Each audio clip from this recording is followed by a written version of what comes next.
சுதந்திர தினத்தையொட்டி ஆளுநர் என் ரவி அளித்த தேநீர் விருந்து நிகழ்ச்சியில் அரசியல் கட்சிகளின் தலைவர்கள், முக்கிய பிரமுகர்கள் பங்கேற்ற நிலையில் திமுக மற்றும் கூட்டணி கட்சிகள் புறக்கணித்தன. சென்னை கிண்டியில் உள்ள ஆளுநர் மாளிகையில் நேற்று மாலை ஆளுநர் ரவி அளித்த விருந்தில் பங்கேற்க வந்த தலைவர்களையும் முக்கிய பிரமுகர்களையும் ஆளுநர் ரவி கைகுலுக்கி வரவேற்றார்.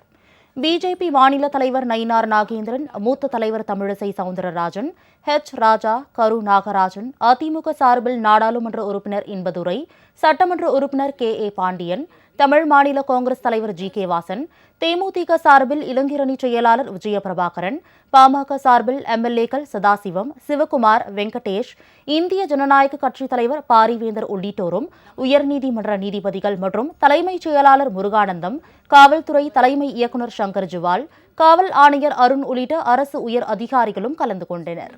ஆளுநரின் விருந்து நிகழ்ச்சியில் ராஜ் தொலைக்காட்சியின் நிர்வாக இயக்குநர் ராஜேந்திரன், இயக்குநர்கள் ராஜரத்தினம், ரவீந்திரன், ரகுநாதன் ஆகியோரும் பங்கேற்றனர். எனினும் ஆளுநரின் விருந்தை திமுக மற்றும் காங்கிரஸ், விசிக, இடதுசாரி கட்சிகள், மனிதநேய மக்கள் கட்சி உள்ளிட்ட தோழமை கட்சிகள் புறக்கணித்தன. முன்னதாக ஆளுநர் மாளிகையில் பல்வேறு கலை நிகழ்ச்சிகளும் நடைபெற்றன.